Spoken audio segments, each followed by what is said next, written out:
السلام عليكم ورحمة الله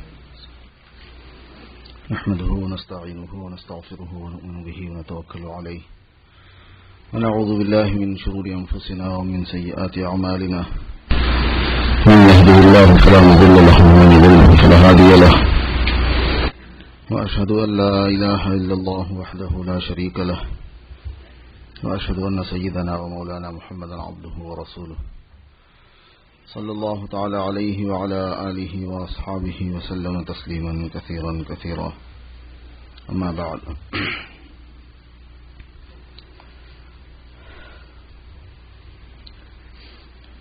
برادران اسلام،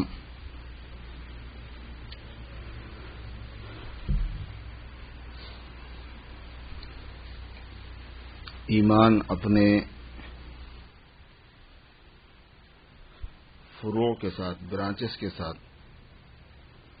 کامل ہوتا ہے۔ حدیث شریف میں آتا ہے کہ الایمان بضع و سبعون شعبہ، ایمان کی 77 سے زیادہ شاخیں ہیں۔ بضع کے معنی کچھ کے ہیں اور سبعون کے معنی 70 کے ہیں، 70 اور کچھ شاخیں ہیں۔ بضع و ستون کا بھی لفظ ہے، 60 اور کچھ شاخیں ہیں۔ اعمال ایمان جو ہیں، اعمال اسلام ویسے تو بہت ہیں، 77 سے بھی زیادہ ہیں، لیکن خاص اعمال کے ساتھ، صفات کے ساتھ ایمان کو جوڑ کر بیان کیا گیا ہے قرآن اور حدیث میں، تو اس کے لیے مفسرین شرح میں یہی فرماتے ہیں کہ اسپیشل گویا خصوصی جو شاخیں ہیں وہ 70 سے کچھ اوپر ہیں۔ بہت سے محدثین کرام نے اس پر کتابیں لکھی ہیں کہ وہ کون کون سی حدیثیں ہیں، کون کون سی آیتیں ہیں کہ جس میں ایمان کے ساتھ ان سب چیزوں کو متعلقہ صفات ہیں، وہ اس درخت کو مکمل کرنے والے ہیں۔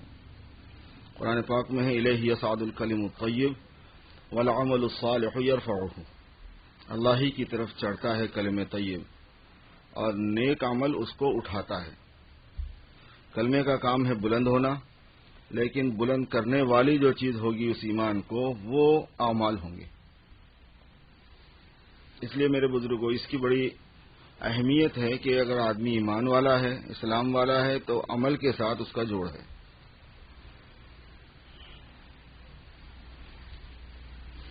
بعض علماء نے تو اس کو عمل کو ایمان کی حقیقت میں تک داخل فرما لیا کہ عمل ایمان بنتا ہی ہے عمل سے اور قول سے اور شہادت سے۔ ایمان کی ترکیب، ایمان مرکب ہی اس سے ہوتا ہے۔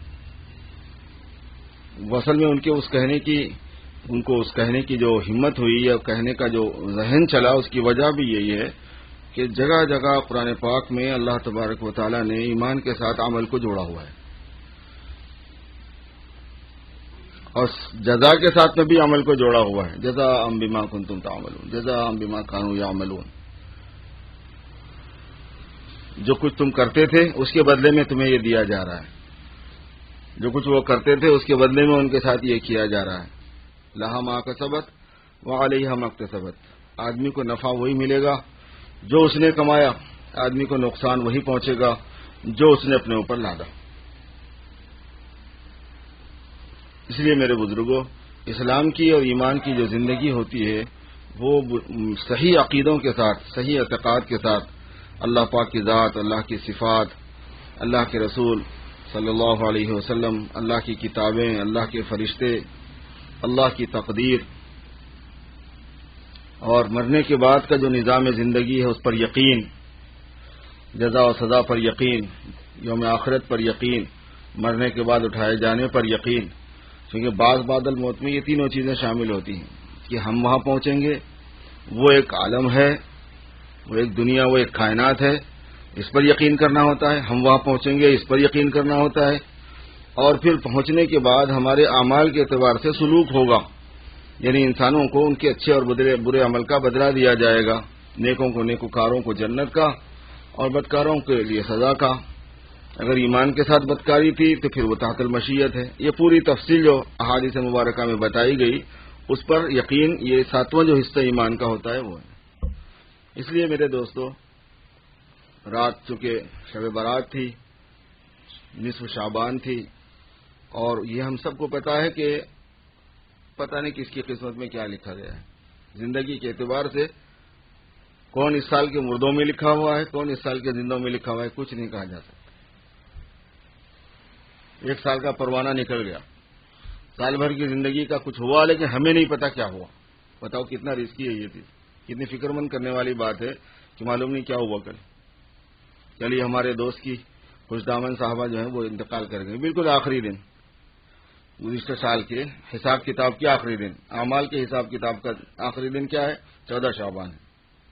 ایک سال کیا جیسے پیسوں کا ایک حساب کا دن ہوتا ہے، تعلیم کا ایک دن ہوتا ہے آخری، ایسے ہی اعمال کا ایک دن ہے سال کا آخری دن، وہ 14 شعبان ہے. اب یہ نیا شعبان، نیا حساب شروع ہوا، آج سے نیا اکاؤنٹ. بہت سے لوگوں نے ماشاءاللہ روزہ بھی رکھا ہوگا، بہت اچھا ہے، حدیث میں اس کی ترغیب ہے. کیونکہ جب عمل شروع ہو رہا ہو اس وقت روزہ آدمی رکھا ہوا ہو تو اچھی علامت ہوگی. بگننگ جو ہے وہ بہت اچھی ہے. بھائی چلو شروعات سے اس نے اللہ کا نام لیا ہوا ہے، روزے دار ہے. کیونکہ پہلا دن تو پورا کمپلیٹ عبادت میں جائے گا، سو رہے ہیں تو بھی، جاب کر رہے ہیں تو بھی، روزے دار ہمیشہ عبادت میں ہوتا ہے. اسی طرح میرے دوستو یہ عمل کی دنیا ہے، یہ دنیا عمل کی جگہ ہے. یہاں عمل کو اہمیت دینی ہے، اور عمل میں حضور پاک صلی اللہ علیہ وسلم کے ایک ایک عمل کو اہمیت دینی ہے. ایمانیات ہیں ہی عمل کے ساتھ جڑے ہوئے. بغیر عمل کے ایمان کو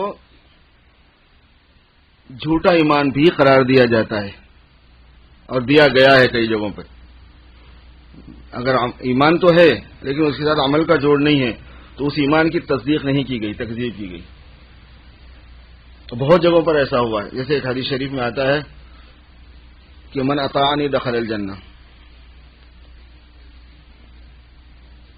کل امتی یدخلون الجنت الا من ابا، میری پوری امت جنت میں داخل ہوگی سوائے اس کے جس نے انکار کیا. میری پوری امت جنت میں جائے گی سوائے اس کے جس نے انکار کیا. قیل ومن ابا یا رسول اللہ، آپ سے عرض کیا گیا کہ اللہ کے رسول صلی اللہ علیہ وسلم انکار کرنے والا ہے کون؟ کون انکار کرنے والا شمار ہوتا آپ کے پاس؟ فرمایا من اطاعنی دخل الجنہ، جس نے میری اطاعت کی وہ جنت میں داخل ہوگا. ومن عصانی فقد ابا، عجیب الفاظ ہیں، اور جس نے میری اطاعت نہیں کی، نافرمانی کی، وہ منکر ہے. فقد ابا مانے اس نے انکار کیا ہوا ہے. اور پہلے یہ فرمایا کل امتی یدخلون الجنہ الا من ابا، میری ساری امت جنت میں جائے گی مگر انکار کرنے والا نہیں جائے گا. پوچھا گیا کہ کون ہے انکار کرنے والا؟ فرمایا میرے اوپر چلنے والا، مجھ کو فالو کرنے والا وہ جنت میں جائے گا، اور جس نے مجھ کو فالو نہیں کیا، آپ نے یہ نہیں فرمایا، آپ نے فرمایا کہ جس نے مجھ کو فالو نہیں کیا بس وہ منکر ہے. جیسے اس سے پہلے والے جملے میں ایک آیت میں نے پڑھی تھی جمعے میں کہ اللہ نے قرآن پاک میں اس بات کی ترغیب دی مسلمانوں کو کہ وَلَا تَكُونُوا كَالَّذِينَ قَالُوا سَمِعْنَا وَهُمْ لَا يَسْمَعُونَ، تم ان لوگوں کی طرح سے مت ہو جاؤ جو کہتے ہیں ہم نے سنا مگر وہ سنتے نہیں. وہ کہتے ہیں کہ ہم نے سنا اور وہ نہیں سنتے ہیں. تو سنا اور نہیں سنتے ہیں کا کیا مطلب ہے؟ وہی مطلب ہے جو ہم اپنی زبان میں بولتے ہیں. ایک آدمی سے کوئی بات کہتے ہیں، بچے سے کوئی بات کہتے ہیں، نوکر سے کوئی بات کہتے ہیں، کام کرنے والے سے کوئی بات کہتے ہیں، اس نے وہ کام نہیں کیا. دوسری مرتبہ آپ نے کہی پھر بھی اس نے نہیں کیا. تیسری مرتبہ بھی کہہ دی پھر بھی اس نے نہیں کیا. آپ کیا بولیں؟ یار تم تو سنتے ہی نہیں، حالانکہ سن تو رہا تھا وہ. کیونکہ نہ ماننا نہ سننے ہی کے معنی میں ہے. ایسے ہی نہ کرنا اعتقاد نہ کرنے کے ہی معنی میں، نہ ماننے کے ہی معنی میں ہے. کہ کوئی آدمی نے نہیں کیا، عمل نہیں کرتا ہے، تو یہ بھی کہا جاتا ہے اس کو کہ یہ ماننے والوں میں سے نہیں ہوتا ہے. اتنی اہمیت ہے میرے دوستوں عمل کی. سارے مسلمانوں پر یہ ضروری ہوتا ہے کہ وہ جیسے شہادت قلب، دل کی شہادت لا الہ الا اللہ سے گواہی دینا، یعنی دل سے گواہی دینا، اور محمد رسول اللہ صلی اللہ علیہ وسلم کی دل سے گواہی دینا، زبان سے اس کا اظہار بھی کرنا. صرف لا الہ الا اللہ محمد رسول اللہ پڑھنا ہی کافی نہیں ہوتا، اس میں گواہی کا لفظ بھی ہونا پڑتا ہے. پھر مطالبے کے وقت میں زبان سے اس کا اقرار بھی ہونا پڑتا ہے. اور اگر کسی باطل فرقے سے نکل کر آ رہے ہوں تو دوسرے سے برات کا اظہار کرنا بھی ہوتا ہے. کوئی آدمی غلط اس میں تھا تو اس سے بولے کہ میں اس سے بری ہوں، اس پر اور میں اسلام میں داخل ہوتا ہوں، اس سے برات کا اظہار نہ کرے تو بھی اس کا اعتبار نہیں ہوتا، وہ بھی شرط ہے. اور پھر اس کے ساتھ ساتھ اس کا جو تقاضا ہے اس پر چلنا ہے، جس کو ہم عمل کہتے ہیں. تو میرے دوستو، نئی زندگی ہماری عمل کے اعتبار سے آج سے شروع ہے. یہ نیا سال ہے ہمارا، نئی زندگی ہے. اور رات میں اللہ تبارک و تعالیٰ نے یہ لکھ دیا کہ کس کو اس سال مرنا ہے، کس کو اس سال نہیں مرنا ہے. اب جتنے دن ٹائم مل جائے اتنے دن غنیمت. اب یہ ہمیں پتا نہیں ہے کہ کتنا وقت ہمارے پاس ہے. کسی کے پاس ہفتہ ہی ہوگا، کسی کے پاس مہینہ ہوگا، کسی کے پاس 6 مہینے، کسی کے پاس 8 مہینہ. اب جو اس سال مرے ہیں انہیں کیا پتا تھا کہ گزشتہ شعبان میں ان کا پتہ گر چکا ہے. پتہ گر چکا ہے ایک مشہور تعبیر ہے.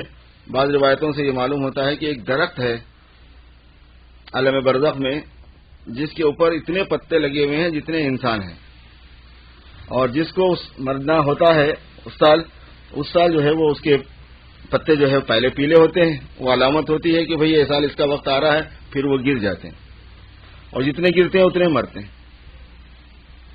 اسی سے یہ بات مشہور ہو کے چلی ہے کہ پتہ نہیں کس کا پتا پیلا پڑ گیا اور کس کا پتا گر گیا.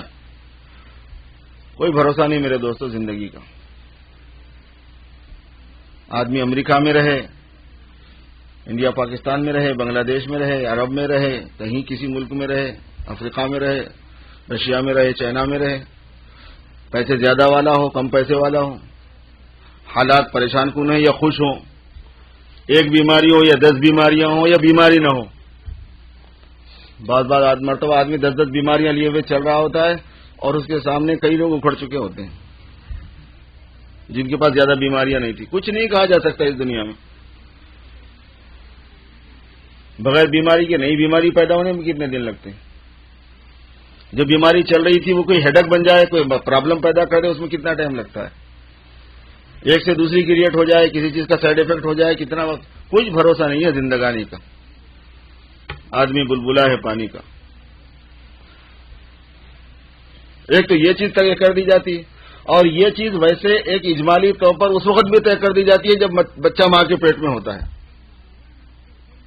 فرغ ربکم عن 4، تمہارا پروردگار 4 چیزوں سے فارغ ہو جاتا ہے جب بچہ ماں کے پیٹ میں 4 مہینے کا ہوتا ہے. اس کی عمر کتنی ہوگی، اس کا رزق کتنا ہوگا، اس کا عمل کیا ہوگا، کیا کرنے والا ہے یہ، اور بالآخر انجام کے اعتبار سے یہ شقی ہے یا سعید ہے، یہ جنتی ہے کہ جہنمی ہے، یہ بھی پہلے سے ڈیسائیڈ ہو جاتا ہے، لکھ دیا جاتا ہے.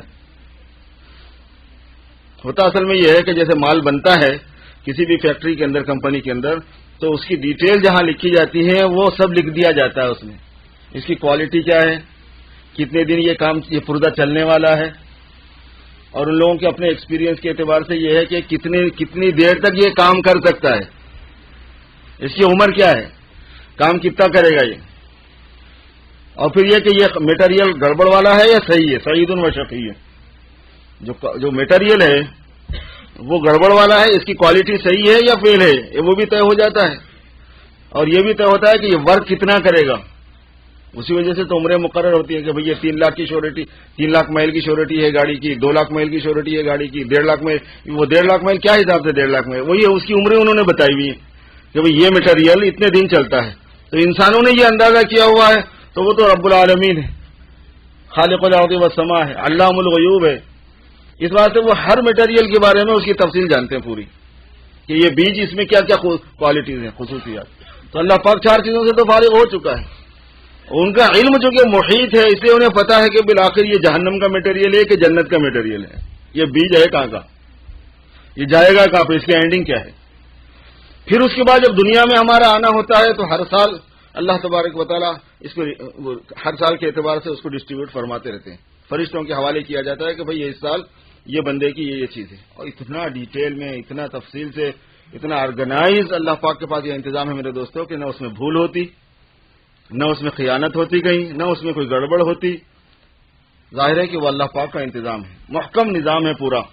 فرشتوں کے حوالے کیا جاتا ہے. ان کی صفت یہ ہے کہ وہاں پہ خیانت نہیں ہے، ان کی صفت یہ ہے کہ وہ کمزور نہیں ہے، ان کی صفت یہ ہے کہ وہ نافرمانی نہیں ہے، وہاں پہ طاقتور ہے، امانت دار ہے، اور جو بتائیں اس کام کے کرنے والے ہیں.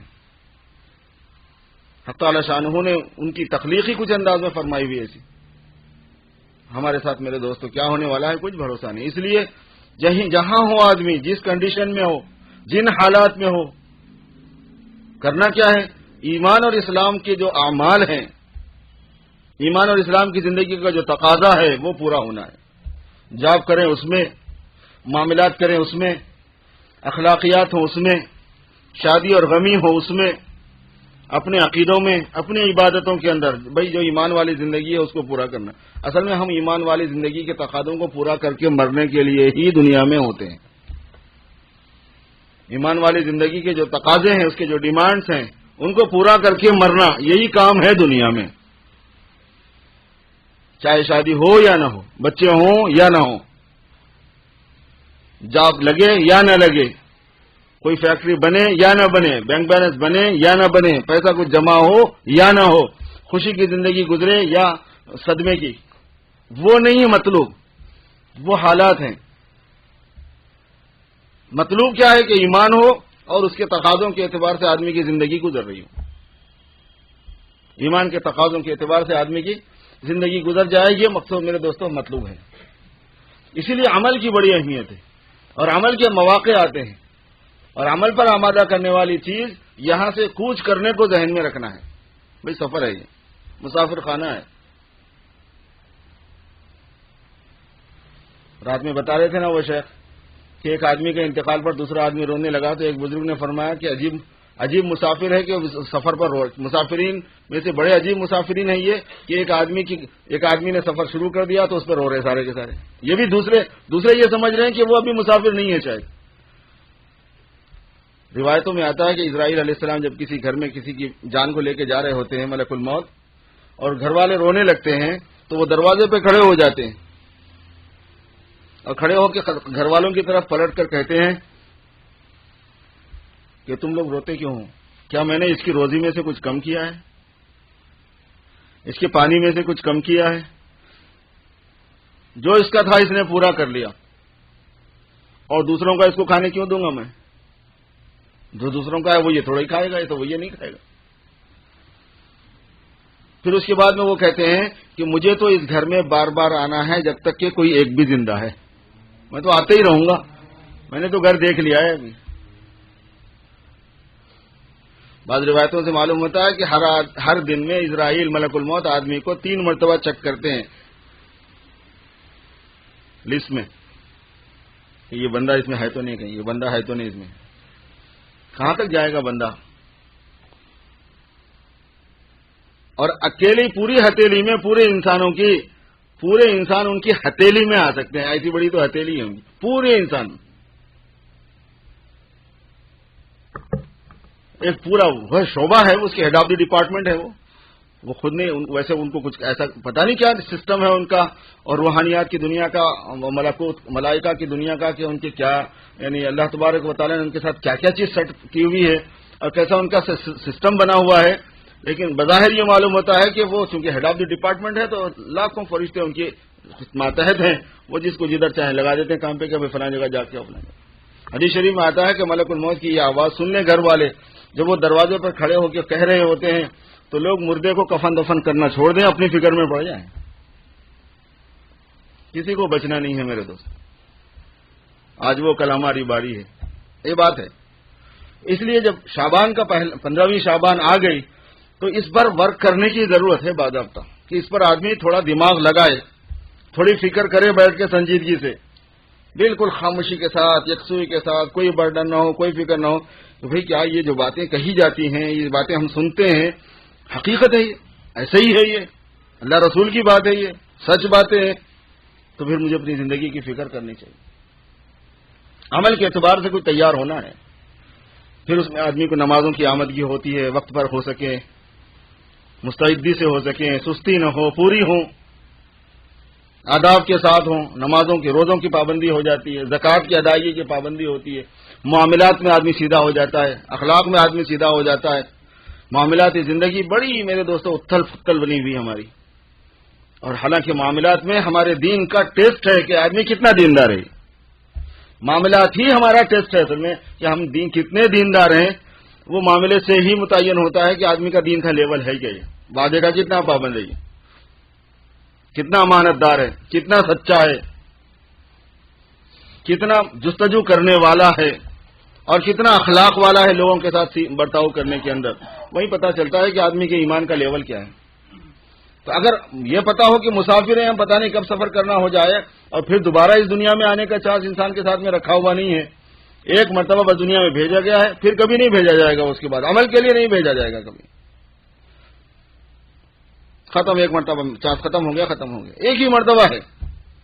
اور پھر اس کے بعد میں ہمیشہ ہمیشہ کی زندگی اس پر بیس کرتی ہے کہ ہم عمل تمہارا کیسا تھا.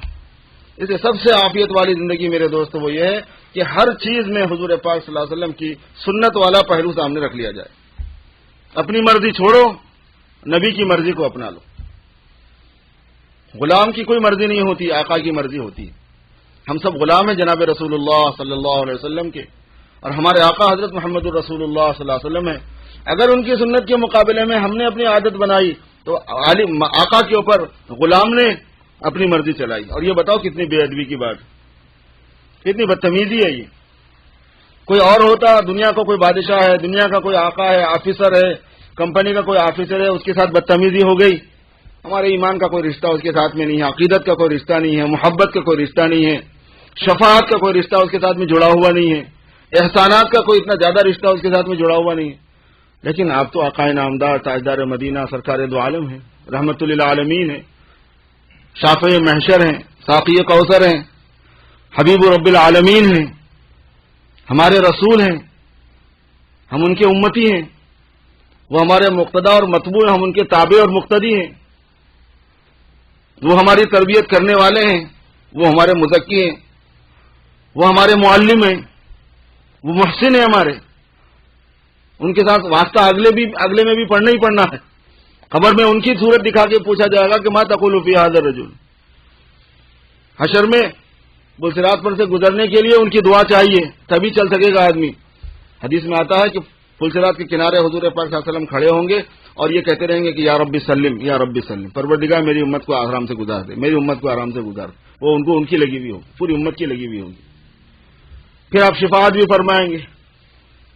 پھر وہ 50,000 سالہ دن کے اندر مسئلہ اس کا بھی ہے کیا حضور پاک صلی اللہ علیہ وسلم کے مبارک ہاتھوں سے کوثر مل جائے. اور یہ ساری چیزیں تقاضا کرتی ہیں کہ غلام کو آقا کے اوپر نہیں جانا چاہیے، ان کے اگینسٹ میں نہیں جانا چاہیے. ہم سب میرے دوستوں غلام ہیں، اور غلام کو یہ ہے کہ غلام کا اپنا کوئی نام تک نہیں ہوتا، غلام کا اپنا کوئی کام نہیں ہوتا، غلام کا اپنا کوئی فیصلہ نہیں ہوتا، آقا کا جو فیصلہ ہے. ایسی اگر میرے دوستوں غلامیت ہمارے اندر آ جائے، سب سے عافیت وہ ہے کہ اللہ پاک کو ہماری زندگی کے صحیح کرنے میں کیا کریں، کیا نہ کریں، کیا نہ کریں، کیا کریں، اس کو ہم کو لینا ہی نہیں ہے. اس کا ڈیسیژن حضور پاک صلی اللہ علیہ وسلم نے جو کیا، جو بتایا، بس وہ اگر ہم نے کر لیا، کسی کی نگرانی میں بیڑا پار ہو جاتا ہے کہ زندگی کامیاب ہو جاتی.